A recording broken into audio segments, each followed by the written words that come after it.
सतनाम श्री वाहिगुरु साहिब जीओ। जप तप संजम धर्म ना कमाया, सेवा साधन जानिया हराया। कहो नानक हम नीच कर्मा, शरण परे की राखो सम्मान। सो कहो टन गुर सेविया, ऐस सहज सुभाए। दर्शन परसिय गुरु के, जन्म मरण दुख जाए। सतनाम श्री वाहिगुरु साहिब जीओ। लाज महला पंजवा, कीनी दया गोपाल गोसाई। गुर के चरण बसै मन माही, कीनी दया गोपाल गोसाई। गुर के चरण बसै मन माही। अंगीकार किया तिन करतै, दुख का डेरा ढाया जियो। मन तन बसया सच्चा सोई, विखड़ा थान ना दिसै कोई। दूत दुश्मन सब सज्जन होए,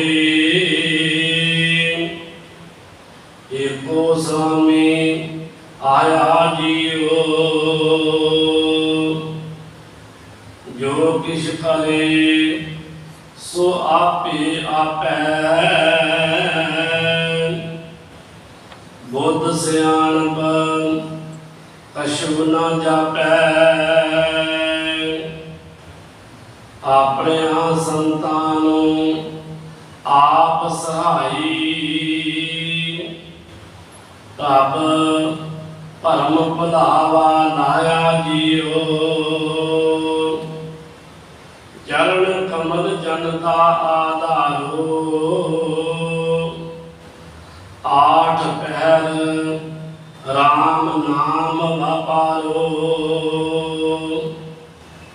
सहज आनंद गावे गुण गोविंद, प्रभ नानक सर्व समाया जियो। चरण कमल जन का आधारो, आठ पहर राम नाम वापारो। सहज आनंद गावे गुण गोविंद, प्रभ नानक सर्व समाया जियो। वाहिगुरु जी का खालसा, वाहिगुरु जी की फतेह। गुरु प्यारे गुरु सवारी साध संगत जीओ, आप जी बहुत ही वड्डे भागां वाले हो, जो धन धन साहिब श्री गुरु नानक देव जी के दरबार दी हाजियां भरते हुए जुगो जुग अटाल धन धन साहिब श्री गुरु ग्रंथ साहिब जी के सामने हो के अपने जीवन दियां अनमोल घड़ियां का आनंद प्राप्त कर रहे सी। आप जी नूं बड़े प्यार ते सत्कार दे नाल भाई साहब भाई केवल सिंह जी दूरी लागी गुरुद्वारा सिद्धवन साहिब गुरबाणी कीर्तन जोड़ रहे सी। हुण समा है हर रोज की तरह ਗੁਰ ਸ਼ਬਦ ਦੇ ਵਿਚਾਰ ਦਾ ਗੁਰ ਸ਼ਬਦ ਦੇ ਵਿਚਾਰ ਆਪ ਜੀ ਨੂੰ ਭਾਈ ਸਾਹਿਬ ਭਾਈ ਹਰਪਾਲ ਸਿੰਘ ਜੀ ਸਰਵਤ ਕਰਾਉਣਗੇ। ਆਪ ਜੀ ਇਸ ਤਰ੍ਹਾਂ ਦੀਆਂ ਭਗਤੀ ਗੁਰੂ ਦੀਆਂ ਖੁਸ਼ੀਆਂ ਪ੍ਰਾਪਤ ਕਰਦੇ ਹਾਂ। ਵਾਹਿਗੁਰੂ ਜੀ ਕਾ ਖਾਲਸਾ, ਵਾਹਿਗੁਰੂ ਜੀ ਕੀ ਫਤਿਹ।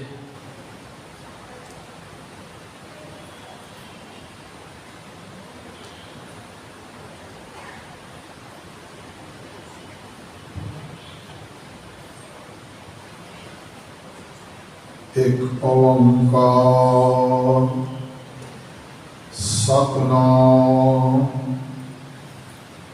करता पुरख निर्भय निर्वैर अकाल मूरत अजूनी सैभं गुर प्रसाद दंडोत मंगन अनक बा सर्व कला समरथ डोलण ते राखो प्रभु नानक दे कर हथ। जुग जुग टल हाजरा हजूर जाहरा जहूर चबर तखत मालिक शब्द गुरु धन धन गुरु ग्रंथ साहब महाराज जी पावन पवित्र हजूरी विच जुड़ बैठे गुरु रूप साध संगत जी गुर फतेह प्रवान करना जी। वाहिगुरू जी का खालसा, वाहिगुरू जी की फतेह। आप जी बड़िया भागा वाले हो। धन धन गुरु नानक साहब महाराज जी की चरण छोह प्राप्त स्थान गुरुद्वारा नानक प्याऊ साहब विखे जुड़ बैठ के पातशाह की बाणी आसा की वार का कीर्तन सरवण कर रहे थे। पातशाह का फरमान है, जो जो कथा सुना हर कीर्तन ताकि दुर्मत नास। जो प्राणी मन करके कीर्तन करता है, कीर्तन सुनता है, उसकी भैड़ी मत का नाश हो जाता है। आओ मिथे गए समय मुताबिक चल रही लड़ीवार गुरु शब्द विचार के नाल जुड़न का यतन करिए जी। हुणे आप जी ने सत्कारयोग भाई साहब जी पासों शब्द सरवण किया है, जिस शब्द के अर्थ विचार में जुड़न का आप यतन करना है जी। सतनाम श्री वाहिगुरू साहिब जीओ। माज महला पंजवा। कीनी दया गोपाल गोसाई, गुर के चरण बसे मन माही। अंगीकार किया तिन करता, दुख का डेरा टाहिया जियो। ये शब्द शहीदां दे सरताज बानी के मोहित पंचम पातशाह धन गुरु अर्जन साहब महाराज जी का उच्चारण किया होया माझ राग दे विच दर्ज है। इस शब्द दे विच पातशाह सन सोची बख्श रहे ने, कीनी दया गोपाल गोसाई। पातशाह कह रहे हैं कि जिहड़ा सृष्टि का पालनहार है गोपाल, जिहड़ा सृष्टि का मालक है खसम है गोसाई। परमात्मा नूं गुरबाणी दे विच पातशाह ने वख-वख नामां दे नाल याद किया। गो धरती, पाल पालन वाला, धरती का पालनहार, धरती के बसते जिन्ने भी जीव ने उन्हें सब को पालन वाला परमात्मा आप है। गो साई, धरती का साई, धरती का मालक। आप गोविंद भी पढ़ते हैं, बिंद का मतलब सहारा, धरती का सहारा। जिहड़े जिहड़े गुणां की गल जिस जिस भगत जन गुरमुख जन को समझ आती है उस हिसाब नाल परमात्मा नूं याद करता है। इत्थे पातशाह कह रहे हैं कीनी दया गोपाल गोसाई सृष्टि के पालनहार प्रभु ने, सृष्टि के मालिक खसम प्रभु ने जिस मनुख उत्ते मेहर की, कीनी दया मेहर की, कृपा की, वो दयालु भी है। दया करने वाला दयालु कह के भी आप याद करते हैं, वो कृपा करने वाला आप कृपाल कह के भी याद करते हैं।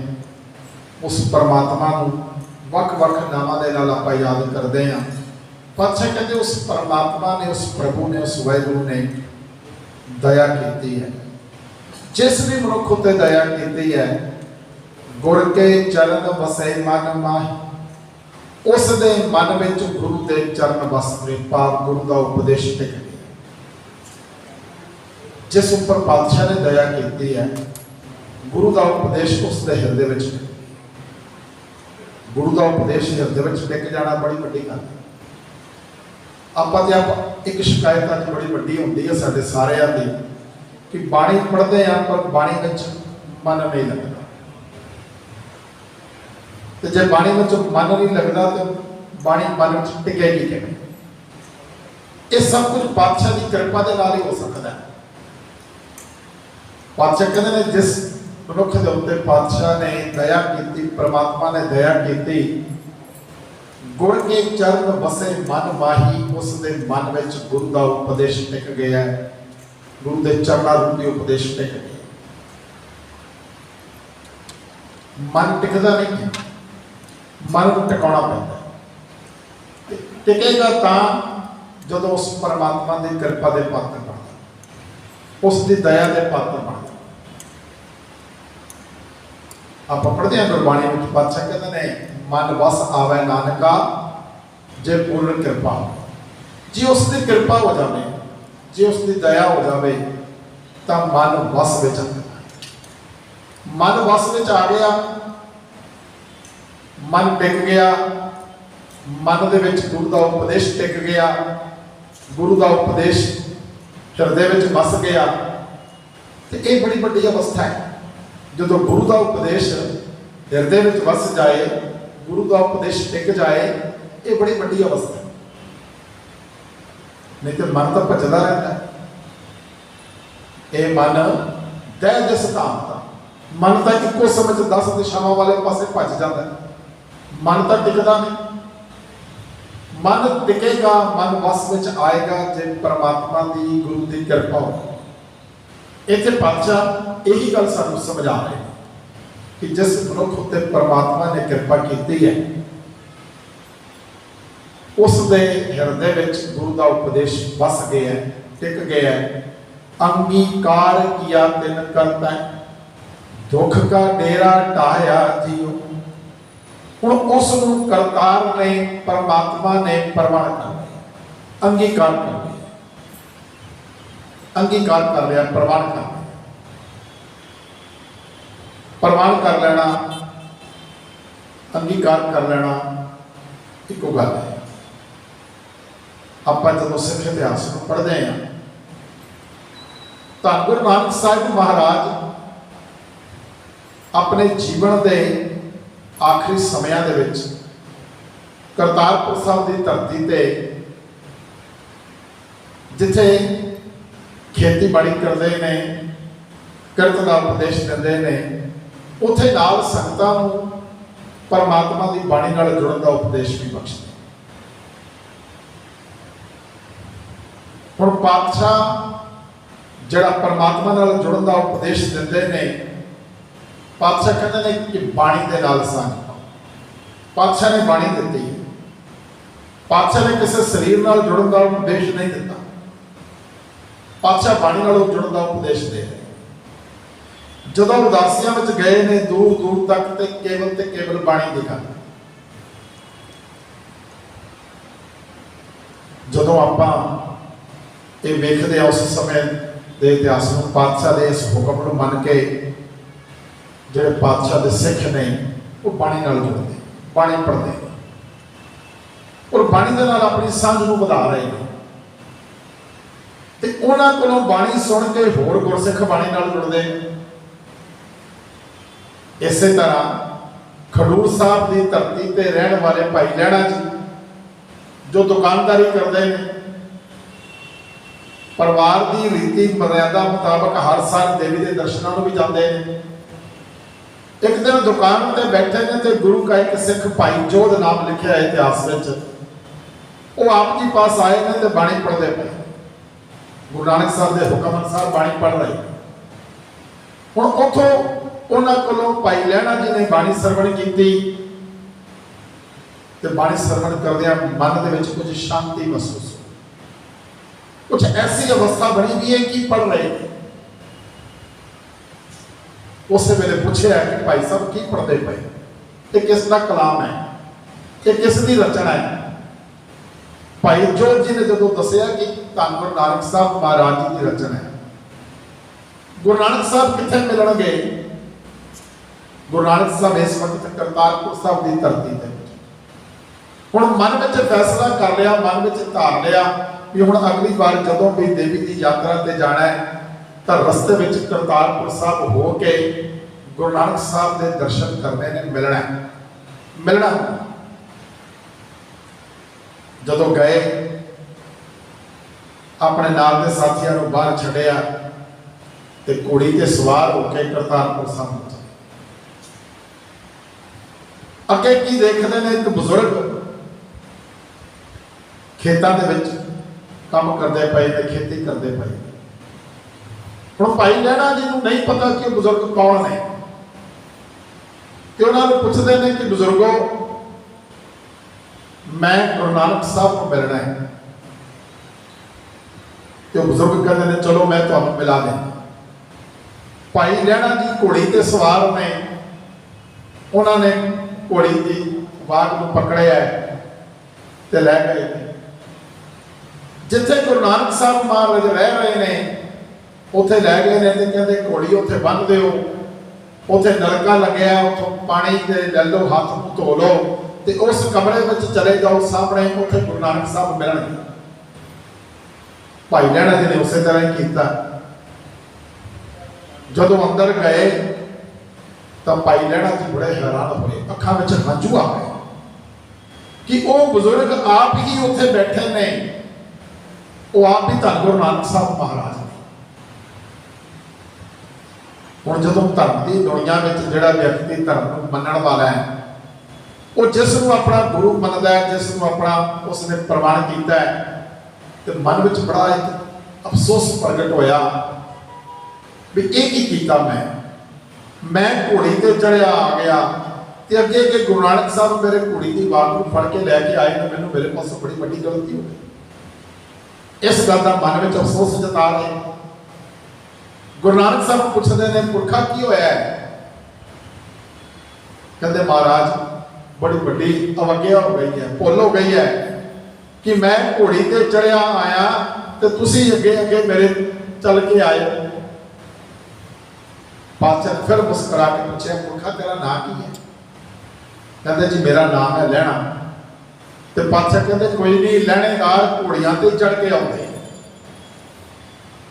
ਉਸ ਤੋਂ ਬਾਅਦ ਭਾਈ ਲਹਿਣਾ ਜੀ ਉੱਥੇ ਦੇ ਹੋ ਗਏ।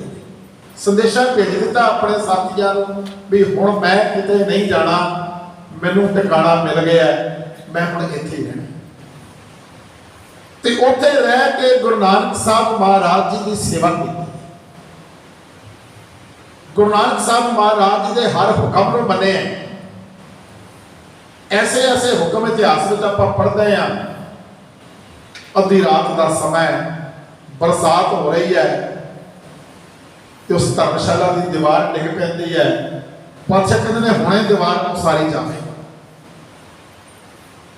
ਬਰਸਾਤ ਦੇ ਵਿੱਚ ਦੀਵਾਰ ਉਸਾਰੀ ਜਾਵੇ, ਪਰ ਭਾਈ ਲਹਿਣਾ ਜੀ ਇਸ ਹੁਕਮ ਨੂੰ ਵੀ ਪ੍ਰਵਾਨ। ਅੱਧੀ ਰਾਤ ਨੂੰ ਬਾਹਰ ਜਾ ਕੇ ਕੱਪੜੇ ਧੋਣ ਦਾ ਹੁਕਮ ਹੈ, ਭਾਈ ਲਹਿਣਾ ਜੀ ਪ੍ਰਵਾਨ ਕਰਦੇ। ਹਰ ਹੁਕਮ ਨੂੰ ਪ੍ਰਵਾਨ ਕਰਦੇ ਨੇ। ਬਹੁਤ ਸਾਰੇ ਹੁਕਮਾਂ ਦਾ ਜ਼ਿਕਰ ਆਉਂਦਾ ਇਤਿਹਾਸ ਦੇ ਵਿੱਚ। पातशाह धन गुरु नानक साहब महाराज गुरसिखा ते पुत्रां दे नाल जा रहे ने, हाथ विच एक लोटा पकड़े है, सामने चिक्कड़ दा भरिया टोआ है, उस लोटे नूं उहदे विच सुੱਟ दिता ते अपने पुत्रां नूं कहंदे ने इस लोटे नूं कढ के लिआओ। तो कहंदे जे कढना ही सी ते फिर सुੱਟਿਆ गया। अज असीं भी ऐसा कुछ ही करांगे जे सानूं कदे कोई ऐसी गल दा सामना करना पवे, साडे बच्चे भी यही जवाब देणगे। पर जदों इशारा किया भाई लहणा जी नूं, भाई लहणा जी ने कोई परवाह नहीं की, जिहड़े वस्त्र पाए ने उन्हां वस्त्रां समेत उस चिक्कड़ वाले टोए विच जा पड़े ने ते वो लोटा कढ के लिया के पातशाह दे हवाले कर। हुण पातशाह धन गुरु नानक साहब महाराज जी ने भी कोई परवाह नहीं की। भाई लहणा जी दे वस्त्र चिक्कड़ नाल भरे हुए ने, पर गुरु नानक साहब महाराज ने अपनी गलवकड़ी विच ला लिया, अपने अंग नाल मिला लिया ते ये फैसला कर दिता, सुना दिता संगतां नूं कि अज तो ये अंगद ने, गुरु अंगद ने ते उन्हां नूं गुरता गद्दी ते विराजमान कर। वो भाई लहणा नूं अपने अंग नाल लगा के अंगद नाम दे के ते गुरु अंगद देव नाम आपां पढ़दे आ, सुनदे आ। धन गुरु नानक साहब महाराज जी ने गुरता गद्दी दे वारस बना दिता। इत्थे भी आपां यही गल पढ़ रहे हैं कि जदों परमात्मा किसी को प्रवान करता है, अंगीकार किया तिन करता है, दुख का डेरा ढाया जियो। फिर जिसनों प्रवान कर लिया परमात्मा ने, जिसनों प्रवान कर लिया प्रभु ने, उस दे दुखों का डेरा अड्डा ही चुकिया।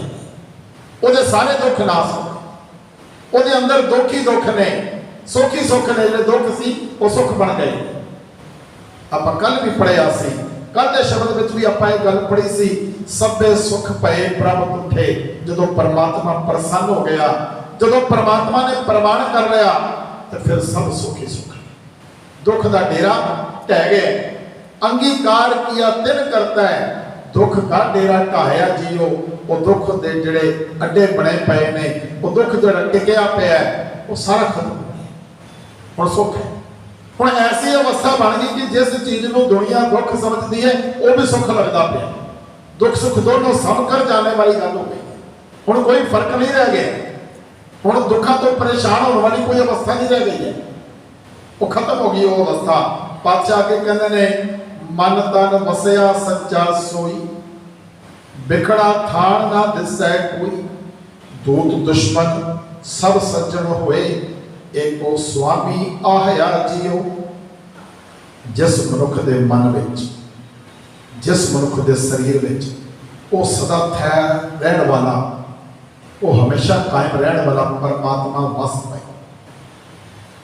जिस दे विच परमात्मा वस गया, बिखड़ा थान ना दिसै कोई, उसनूं जीवन सफर विच कोई थां औखा नहीं दिसदा, कोई रुकावट नहीं नजर आती। जेड़ा मनुख अजे केवल दुनियावी तौर पर यह यतन कर रहा है और अजे परमात्मा की कृपा का पात्र नहीं बनया, उन्होंने किते ना किते रुकावट समझ आ जाती, मिल जाती है, रुकावट आ जाती है। विकारां दी रुकावटां ने, किते काम ने घेर लिया, किते क्रोध ने घेरा पा लिया, किते लोभ दे वस विच हो गया। हौमे हंकार तो हमेशा ही साडे विच फड़ी रहती है। पर पातशाह कहते हैं जदों परमात्मा मन तन विच वस जाए, शरीर विच वस जाए, बिखड़ा थान ना दिसै कोई, फिर कोई रुकावट नहीं, कोई थां औखा नहीं, सब सुख ही सुख। जिवें दुख खत्म हो गया, सुख ही सुख है, इसी तरह सारियां रुकावटां खत्म, कोई बिखड़ा था नहीं, फिर सब जगह सुख है। वो जिहड़े बिखड़े थां ने वो भी सुखे लगन लग पैंदे, ऐसी अवस्था बन जाती। दूत दुश्मन सब सज्जन होए, एको स्वामी आहया जियो। दूत दुश्मन, दूत का मतलब दुखी, दुश्मन बैरी। हुण कोई भी तुहानूं दुखी नहीं नजर आता, कोई दुश्मन नहीं नजर आता, सारे सज्जन नजर आ रहे हैं। ना कोई बैरी, ना है बेगाना, कोई बैरी नहीं, कोई बेगाना नजर नहीं आ रहा। सगे संगे हम को बड़े आई, सारे इको ही नजर आ रहे हैं। ऐसी अवस्था बनाई है याद करिए भाई कन्हैया जी को। भाई कन्हैया जी जिन्हों ने गुरु तेग बहादुर साहब महाराज को आके गुरसिखी की दात प्राप्त की है, बड़े एक अमीर परिवार के विच पैदा हुए हैं। पिता का काम है फौजा को पानी की सप्लाई करनी, पर भाई कन्हैया जी बचपन तो ही ऐसा सवाल है कि पैदा हुए ने कि जाके सड़क पे खड़े हो जाते हैं, जोड़े लोग लोड़वंद ने उन्होंने मदद करते हैं। जे किसी बुजुर्ग ने बहुता भार उठाया वह भार चुक के जाके अगे तक छड्ड आते हैं। बचपन तो ही ऐसी सेवा में लगे। फिर एक ऐसा समा भी आता है पिता की मौत तो बाद कारोबार को संभालते हैं, फिर ऐसा समा आता है कि सब कुछ छड्ड के आनंदपुर साहब की धरती पर आ जाते हैं। आके गुरु तेग बहादुर साहब महाराज को सिक्खी की दात प्राप्त करते हैं, तो गुरु साहब भी उन्होंने पानी की सेवा पर ला दी। इतिहास में जिक्र करता है, प्रिंसीपल सतवीर सिंह जी लिखते हैं, कहते गुरु साहब को जो जाते हैं मत्था टेकते हैं तो सिक्खे की दात मंगते हैं, तो पातशाह कहते हैं जाओ एक गागर पानी नहीं भर के वो गागर पानी नहीं भर के लियाते हैं। पातशाह थोड़ा जहा पानी लैके हाथ धोते हैं तो बाकी सारा पानी रोड़ देंगे, तो कहते एक गागर होर लै, फिर होर लै आते, फिर पैर धोते हैं, फिर बाकी सारा पानी रोड़ देंगे। इस तरह कितना समा यह काम चलता रहता है। पर भाई कन्हैया जी कदे ये नहीं कहते कि महाराज तुम पानी बड़ा थोड़ा इस्तेमाल करते हो, बाकी रोड़ी जा रही है, प्रीख्या है। और भाई कन्हैया जी जो गुरु तेग बहादुर साहब महाराज के कोलों दात प्राप्त करते हैं तो पातशाह उन्होंने फिर उन्होंने इलाके भेजते कि तुम जाओ प्रचार करो। प्रचार करते हैं। जो पता लगता है गुरु तेग बहादुर साहब महाराज की शहादत हो गई, या फिर आनंदपुर साहब की धरती पर आते हैं। जी साखी आप भाई कन्हैया जी की बार बार सुनते हैं पढ़ते हैं कि जंग लग्या गुरु गोबिंद सिंह जी महाराज का दुश्मन के नाल। भाई कन्हैया जी की वही सेवा लगी है, पानी की सेवा। जो भी मैदाने जंग में जोड़े फौजी लड़ते हैं, जोड़े जवान लड़ते हैं, उन्होंने पिछे जी सपोर्ट है, खाना पानी पहुँचाना है, हर चीज़ जगह पहुँचानी है, इस चीज़ का भी पूरा इंतजाम होता है, हर पासे होता है। तो भाई कन्हैया जी की यह सेवा लगी, ये जिम्मेवारी, ये ड्यूटी लगी है कि उन्होंने पानी की सेवा।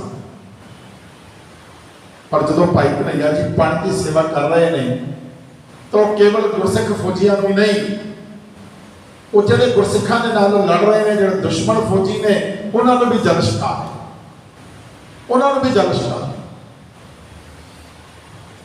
हुण भाई साहब जी की इस वेख के, इस अवस्था को वेख के गुरसिख जोड़े ने जोड़े लड़ाई करना समझते नहीं, वो जाके गुरु साहब पास शिकायत कर देते हैं कि महाराज जिन्होंने असीं जख्मी करते हैं, जिन्होंने असीं मैदानी जंग में देख देने, भाई कन्हैया जी जल छका के उन्होंने फिर खड़ा कर दिया, साडे नाल लड़न वास्ते फिर तैयार हो जाते हैं।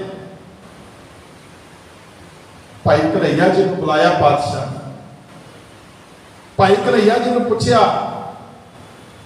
कि भाई कन्हैया जी तुहाडी शिकायत कर रहे हैं, तुसीं की करते पे? ये गुरसिख तुहाडी शिकायत करते पे ने कि तुसीं दुश्मन को पानी पिया रहे हो। तो भाई कन्हैया जी हाथ जोड़ के कहते हैं पातशाह मैनू तो कोई दुश्मन नजर ही नहीं आ रहा, मैनू तो सारिਆਂ ਵਿੱਚ ਤੁਸੀਂ नजर आ रहे, मैनू तो सारिਆਂ ਵਿੱਚ ਤੁਸੀਂ नजर आ रहे हो। इत्थे भी तो आप यही पढ़ रहे, दूत दुश्मन सब सज्जन होए, सारे सज्जन नजर आ रहे हैं, दुश्मन नजर नहीं आ रहे, सारे परमात्मा नजर आ रहे हैं, सारे गुरु नजर आ रहे हैं। और गुरु महाराज भाई कन्हैया जी ने इस जवाब तो बहुत प्रसन्न होते, तो जिथे पानी पियाण की सेवा जारी रखते हैं, कहते पानी तुसीं पिलाते रहो, ये जल छकाते रहो, नाल एक मलम की डब्बी भी दे देते हैं भी जे किते किसी को जख्म होवे तो उहदे ते मलम भी लगा दे। इस सेवा को होर अगे बढ़ा देंदे ने। अज दुनिया दे विच एक संस्था आप सारे सुनते हैं, रेड क्रॉस, जिहड़ी सारी दुनिया में बिना किसी भेदभाव तो सेवा करती है बड़े सालों। ਹੁਣ ਤਾਂ ਹੋਰ ਬੜੀਆਂ ਸੰਸਥਾਵਾਂ ਆ ਗਈਆਂ। ਪਰ ਜਦੋਂ ਅਸੀਂ ਰੈੱਡ ਕਰਾਸ ਨੂੰ ਪੜ੍ਹਦੇ ਹਾਂ ਤੇ ਇਹ ਪੜ੍ਹੀਏ ਕਿ ਰੈੱਡ ਕਰਾਸ ਤੋਂ ਵੀ ਬਹੁਤ ਸਮਾਂ ਪਹਿਲਾਂ ਇਹ ਸੇਵਾ ਭਾਈ ਕਨ੍ਹਈਆ ਜੀ ਨੇ ਆਰੰਭ ਕੀਤੀ ਹੈ, ਤਾਂ ਇਹ ਗੱਲ ਮੰਨਣੀ ਚਾਹੀਦੀ ਹੈ ਕਿ ਇਹ ਸੰਸਥਾਵਾਂ ਜਿਹੜੀਆਂ ਨੇ, ਜਿਹੜੀਆਂ ਅੱਜ ਸੇਵਾ ਕਰਦੀਆਂ ਨੇ, ਇਹਨਾਂ ਨੂੰ ਜੋ ਇਹ ਮਿਲਿਆ ਸੇਵਾ ਕਰਨ ਦਾ, ਜੋ ਇਹਨਾਂ ਨੂੰ ਇਹ ਸਿਸਟਮ ਨਜ਼ਰ ਆਇਆ ਹੈ, ਇਹ ਸੱਚਮੁੱਚ ਭਾਈ ਕਨ੍ਹਈਆ ਜੀ ਵਰਗੇ ਸੇਵਾ ਕਰਨ ਨਜ਼ਰ ਆਏ। ਉਹਨਾਂ ਦੀ ਸੇਵਾ ਨੂੰ ਦੇਖ ਕੇ ਸਮਝ ਆਈ। ਤੇ ਭਾਈ ਕਨ੍ਹਈਆ ਜੀ ਨੇ ਕਿੱਥੋਂ ਸਮਝਿਆ? ਭਾਈ ਕਨ੍ਹਈਆ ਜੀ ਨੇ ਬਾਣੀ ਦੇ ਰਾਹੀਂ, ਗੁਰੂ ਦੇ ਉਪਦੇਸ਼ ਦੇ ਰਾਹੀਂ ਇਹ ਸਭ ਕੁਝ ਪ੍ਰਾਪਤ ਕੀਤਾ। ਤੇ ਅੱਜ ਇੱਥੇ ਵੀ ਪਾਤਸ਼ਾਹ ਧੰਨ ਗੁਰੂ ਅਰਜਨ ਸਾਹਿਬ ਮਹਾਰਾਜ ਕਹਿ ਰਹੇ ਨੇ, ਦੂਤ ਦੁਸ਼ਮਣ ਸਭ ਸੱਜਣ ਹੋਏ, ਏਕੋ ਸੁਆਮੀ ਆਹਿਆ ਜੀਓ। ਸਾਰੇ ਦੁਸ਼ਮਣ, ਸਾਰੇ ਦੋਖੀ ਮਿੱਤਰ ਬਣ ਜਾਂਦੇ ਨੇ ਜਿਸ ਦਾ ਪਿਆਰ ਮਾਲਕ ਪ੍ਰਭੂ ਨਾਲ, ਜਿਸ ਮਨੁੱਖ ਦਾ ਪਿਆਰ ਬਣ ਜਾਏ ਮਾਲਕ ਪ੍ਰਭੂ ਨਾਲ। ਏਕੋ ਸੁਆਮੀ ਆਹਿਆ ਜੀਓ। ਸਾਰੇ ਦੋਖੀ, ਸਾਰੇ ਦੁਸ਼ਮਣ, ਸਾਰੇ ਵਿਕਾਰ ਹੀ ਦੁਸ਼ਮਣ ਨੇ ਸਾਡੇ। ਵਿਕਾਰ ਹੀ ਸਾਨੂੰ ਪੁੱਠੇ ਪਾਸੇ ਲੈ ਕੇ ਜਾਂਦੇ ਨੇ। ਉਹ ਸਾਰੇ ਅਧੀਨ ਹੋ ਜਾਂਦੇ ਨੇ। ਉਹ ਫਿਰ ਉਹ ਕੰਮ ਨਹੀਂ ਕਰ ਸਕਦੇ, ਦੁਸ਼ਮਣ ਵਾਲਾ ਕੰਮ ਨਹੀਂ ਕਰ ਸਕਦੇ, ਉਹ ਵਸ ਵਿੱਚ ਹੋ ਜਾਂਦੇ। ਉਹਨਾਂ ਨੂੰ ਵਿਅਕਤੀ, ਉਹ ਮਨੁੱਖ ਜਿਹੜਾ ਗੁਰੂ ਦੀ ਕਿਰਪਾ ਦੇ ਨਾਲ, ਬਾਣੀ ਨਾਲ ਜੁੜਿਆ, ਬਾਣੀ ਦੇ ਉਪਦੇਸ਼ ਨੂੰ ਜਿਸ ਨੇ ਹਿਰਦੇ ਵਿੱਚ ਟਿਕਾਇਆ, ਉਹ ਵਿਕਾਰਾਂ ਨੂੰ ਵੀ ਆਪਣੇ ਅਧੀਨ ਕਰਦਾ, ਆਪਣੇ ਅਧੀਨ ਕਰਕੇ ਆਪਣੇ ਅਨੁਸਾਰ ਉਹਨਾਂ ਨੂੰ ਚਲਾਉਂਦਾ, ਉਹਨਾਂ ਦੇ ਅਨੁਸਾਰ ਆਪਣਾ ਜੀਵਨ ਨਹੀਂ ਜਿਉਂਦਾ। ਆਪਾਂ ਇਹ ਗੁਰਬਾਣੀ ਦੇ ਵਿਚਾਰ ਵਿੱਚੋਂ ਸਮਝਣਾ ਹੈ। ਅੱਗੇ ਪਾਤਸ਼ਾਹ ਕੀ ਕਹਿ ਰਹੇ ਨੇ? ਜੋ ਕਿਛ ਕਰੇ ਸੋ ਆਪੇ ਆਪੈ, ਬੁੱਧ ਸਿਆਣਪ ਕਿਛੂ ਨਾ ਜਾਪੈ। ਆਪਣਿਆਂ ਸੰਤਾਂ ਨੂੰ ਆਪ ਸਹਾਈ, ਪ੍ਰਭ ਭਰਮ ਭੁਲਾਵਾ ਲਾਹਿਆ ਜੀਓ। ਜਿਸ ਮਨੁੱਖ ਦੇ ਮਨ ਵਿੱਚੋਂ ਪ੍ਰਭੂ ਨੇ ਭਟਕਣਾ ਤੇ ਭੁਲੇਖਾ ਦੂਰ ਕਰ ਦਿੱਤਾ। ਬੜੇ ਸਾਰੇ ਭੁਲੇਖੇ ਨੇ ਸਾਡੀ ਜ਼ਿੰਦਗੀ ਦੇ ਵਿੱਚ, ਬੜੇ ਭੁਲੇਖਿਆਂ 'ਚ ਅਸੀਂ ਫਸੇ। ਕਿਤੇ ਕਿਸੇ ਨੂੰ ਨੀਵਾਂ ਸਮਝਣਾ, ਆਪਣੇ ਆਪ ਨੂੰ ਉੱਚਾ ਸਮਝਣਾ, ਇਹ ਵੀ ਬੜਾ ਭੁਲੇਖਾ। ਜਾਤ ਪਾਤ ਦੇ ਭੁਲੇਖੇ, ਪੁਰਾਤਨ ਸਮੇਂ ਤੋਂ ਬੜੇ ਸਾਰੇ ਭੁਲੇਖੇ ਪਾਏ ਨੇ, ਪਰ ਪਾਤਸ਼ਾਹ ਨੇ ਕਿਰਪਾ ਕੀਤੀ ਇਹਨਾਂ ਭੁਲੇਖਿਆਂ ਨੂੰ ਦੂਰ ਕਰ ਦਿੱਤਾ। ਕੋਈ ਵੀ ਨੀਵਾਂ ਨਹੀਂ ਹੈ ਇਸ ਕਰਕੇ, ਵਿਸ਼ੇਸ਼ ਤੌਰ ਤੇ ਇਸ ਕਰਕੇ ਕਿ ਉਹ ਕਿਸੇ ਜਾਤੀ ਵਿੱਚ ਐਸੀ ਚ ਪੈਦਾ ਹੋਇਆ ਜਿਹਨੂੰ ਤੁਸੀਂ ਨੀਵਾਂ ਕਰਦੇ ਹੋ। ਨਹੀਂ, ਐਸਾ ਨਹੀਂ, ਕੋਈ ਐਸਾ ਭੁਲੇਖਾ ਨਹੀਂ ਰਹਿਣ ਦਿੱਤਾ, ਕਿਸੇ ਕਿਸਮ ਦਾ ਭੁਲੇਖਾ ਨਹੀਂ ਰਹਿਣ ਦਿੱਤਾ। ਗੁਰੂ ਨਾਨਕ ਸਾਹਿਬ ਮਹਾਰਾਜ ਨੇ ਇਹ ਗੱਲ ਸਮਝਾ ਦਿੱਤੀ ਕਿ ਸਾਰੇ ਸੱਜਣ ਇੱਕੋ ਜਿਹੇ। ਪਾਤਸ਼ਾਹ ਕਹਿੰਦੇ, ਨੀਚਾ ਅੰਦਰ ਨੀਚ, ਜਾਤ ਨੀਚੀ, ਹੂੰ ਅੱਤ ਨੀਚ, ਨਾਨਕ ਤਿਨ ਕੈ ਸੰਗ ਸਾਥ, ਵੱਡਿਆ ਸਿਉ ਕਿਆ ਰੀਸ। ਪਾਤਸ਼ਾਹ ਕਹਿੰਦੇ, ਜਿਨ੍ਹਾਂ ਨੂੰ ਦੁਨੀਆ ਨੀਚ ਗਿਣਦੀ ਹੈ, ਮੈਂ ਉਹਨਾਂ ਦੇ ਨਾਲ। ਜਦੋਂ ਪਾਤਸ਼ਾਹ ਨੇ ਉਦਾਸੀਆਂ ਦੀ ਆਰੰਭਤਾ ਕੀਤੀ, ਸਭ ਤੋਂ ਪਹਿਲਾ ਟਿਕਾਣਾ ਪਾਤਸ਼ਾਹ ਨੇ ਭਾਈ ਲਾਲੋ ਦੇ ਘਰ ਵਿੱਚ ਲਗਾਇਆ, ਜਿਸ ਨੂੰ ਦੁਨੀਆ ਨੀਵੀਂ ਜਾਤ ਵਾਲਾ ਸਮਝਦੀ ਸੀ।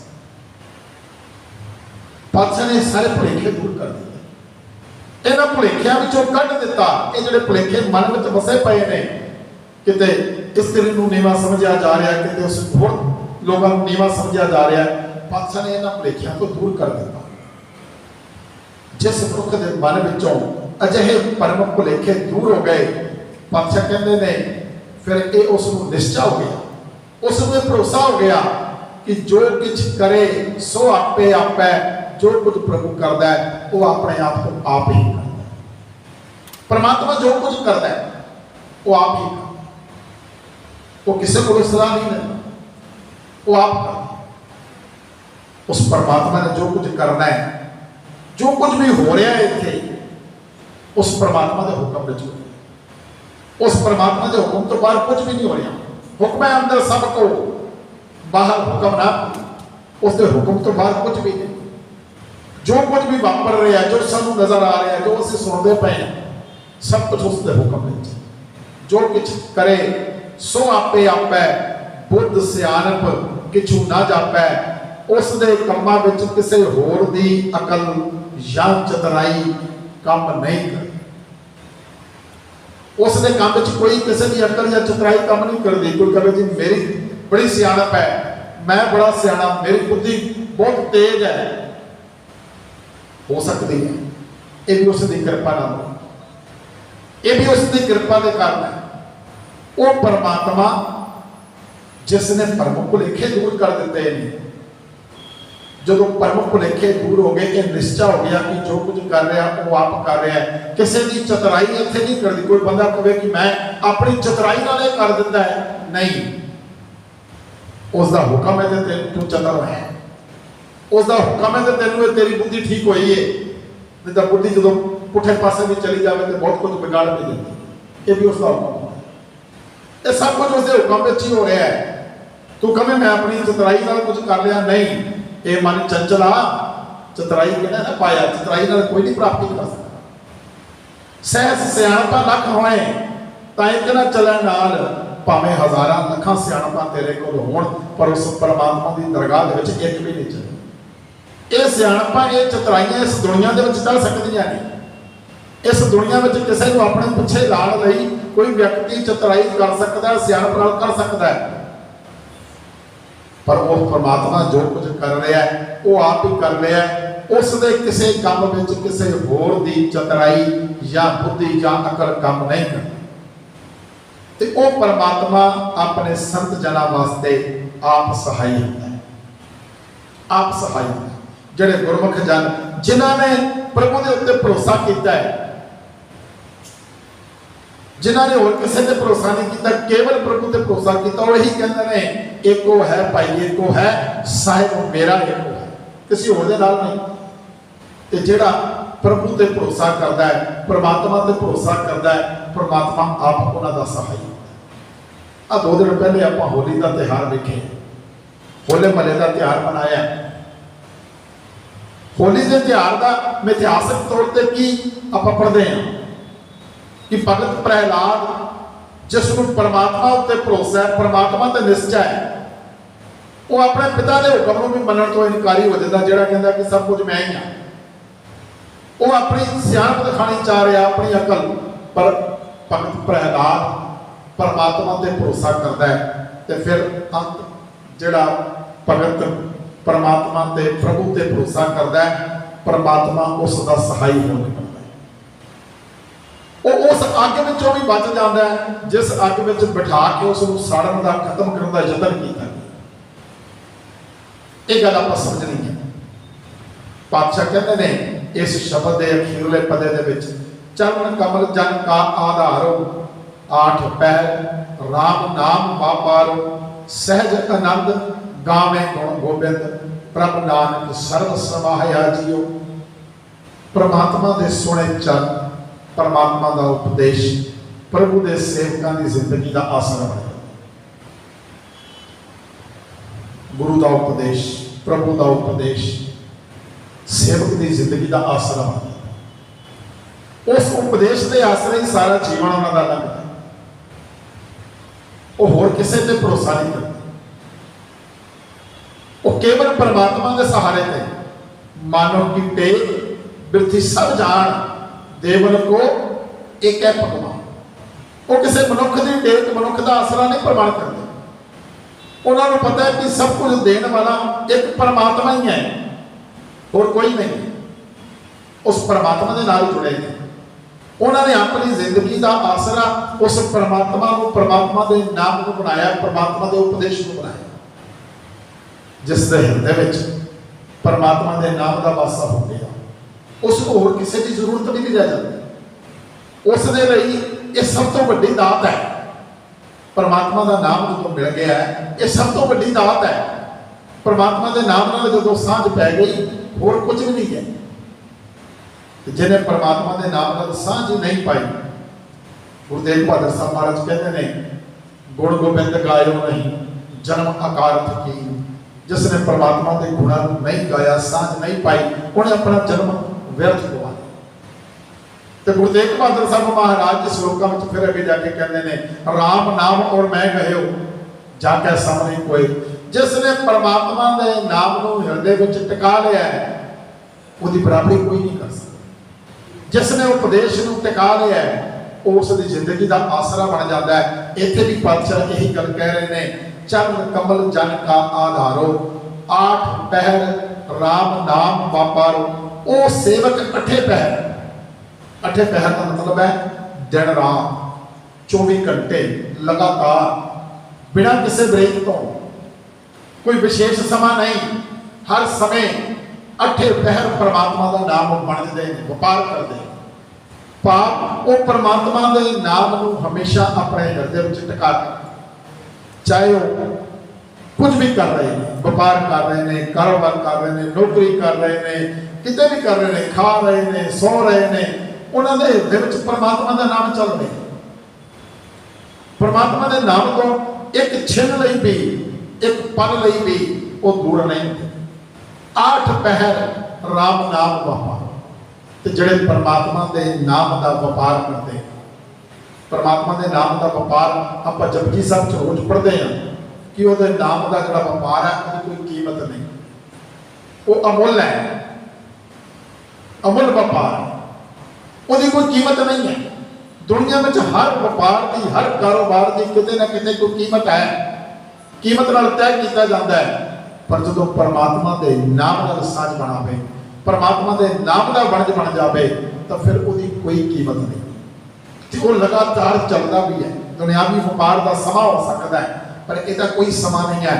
8 पहर राम नाम व्यापारो, उस परमात्मा के नाम, उस राम के नाम जो सब दे विच रमिया होया है, ਉਹਦੇ नाम का वणज करते हैं। सहज आनंद गावे गुण गोविंद। हुण वो जिहड़े सेवक ने सहज आत्मक अडोलता, वो इस अवस्था में पहुंच चुके हैं, आत्मक अडोलता वाली अवस्था में। फिर इत्थे आनंद ही आनंद है। इस अवस्था में होर कुछ नहीं है।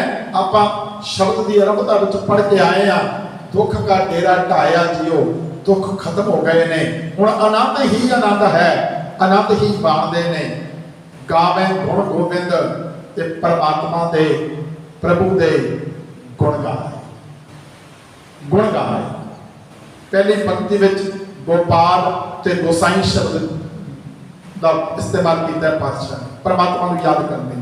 इत्थे हुण गोविंद कह रहे हैं, वो परमात्मा को वख-वख नामां दे नाल याद करके पातशाह कह रहे हैं, वो मनुख जिस दे हृदय विच नाम का वासा हो गया, टिक गया जिसके हृदय में, जिसने अपनी जिंदगी का आधार बना लिया है, जिसने राम नाम को व्यापार बना लिया है, वो सेवक आत्मक अडोलता में आ गया। आत्मक अडोलता में आके वो आनंद मान रहा है, तो आनंद मानदिया प्रभु के गुण गा रहा है। गुण गा सहज आनंद गावे गुण गोबिंद, प्रभु नानक सर्व समाया जियो। हुण वो प्रभु जिहड़ा सारे जीवां दे विच एक रस व्यापक, आप सारे इस गल को रोज याद करते हैं कि वो परमात्मा सब दे विच वस रहा है।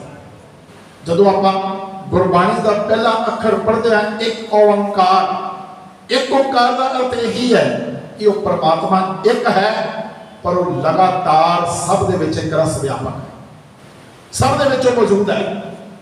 वो परमात्मा सब दे विच मौजूद है।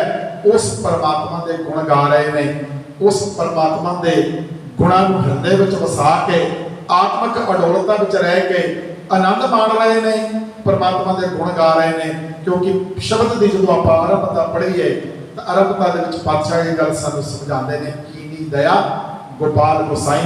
जो उस परमात्मा की कृपा हो गई, उस गोपाल की उस गोसाई की कृपा हो गई, तो गुर के चरण बसे बन माही, गुरु के चरण हृदय में वस गए। ते अगे कहते हैं चरण कमल जन का आधारो, ते वो आधार बन गया जीवन का। ये जिहड़े परमात्मा का नाम है, परमात्मा का उपदेश है, ये जीवन का आधार बन गया। साचा नाम मेरा आधारो, ये सच्चा नाम परमात्मा का मेरे जीवन का आधार बन गया, मेरे जीवन का आसरा बन गया।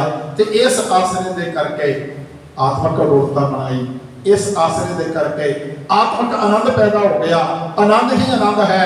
फिर हर जगह वो परमात्मा जो सब कुछ व्यापक है, उस परमात्मा के गुण गा रहा हो जी, वो मनुख परमात्मा के गुण गा रहा है। इस शब्द में आप यही कुछ समझने का यत्न किया कि परमात्मा के नाम के नाल सांझ पाइए, उस परमात्मा की कृपा के पात्र बनिए, उस परमात्मा के नाम नाल जुड़ के, उस परमात्मा के नाम दे विच टिक के अपने आप को, अपने जीवन को उसके अनुसार चलाइए, उसनों अपने जीवन का आसरा बनाइए, उसके गुणों के नाल अपने जीवन को चलाइए, तो उसके गुणों को गाते रहिए। यही साडी जिम्मेवारी है, यही साडा गुरु के अगे आपां इत्थे आके पहुंचे हाँ, बाणी के विचार के नाल आपां जुड़े हाँ। यही गल आपां अज समझण का यतन किया है कि परमात्मा के गुणां नूं गाइए, परमात्मा के गुणां नूं गा के अपने जीवन को उस नाल जोड़ के अपने जीवन को सफल करिए। यही अरदास बेनती जोड़नी आपां गुरु पातशाह दे अगे करके जाने कि सच्चे पातशाह साडे ते भी ऐसी दया करो, जिहड़ी दया दे नाल साडे अंदर नाम टिक जावे, ते जदों नाम टिक जावे साडा ये जीवन सफल हो जावे। सच जाने हो जिस दिन ये अरदास बेनती जोड़नी पातशाह ने कबूल कर लई, हो जाणगे साडे सारिआं दे ये लोक सुखीए पर लोक सुहेले नानक प्रभ आपे मेले वाली दात सब सारिਆਂ को प्राप्त हो जाएगी जी। इतने शब्द प्रवान करना जी। बहुत बहुत धन्यवाद, कोटान कोट शुक्र सतगुरु सच्चे पातशाह धन धन गुरु ग्रंथ साहिब जी महाराज जी का, जिन्हां की समर्था के कारण मैं आप जी के सामने शब्द विचार के लायक हो सकिया। बहुत बहुत धन्यवाद दिल्ली सिख गुरुद्वारा कमेटी का, धर्म प्रचार कमेटी का वीर जतिंदरपाल सिंह जी गोल्डी, इतों के सत्कारयोग साडे ग्रंथी भाई साहब भाई बलदेव सिंह जी और होर ग्रंथी साहबान के सब सेवादारों का आप संगत का बहुत बहुत धन्यवाद। वाहिगुरू जी का खालसा, वाहिगुरू जी।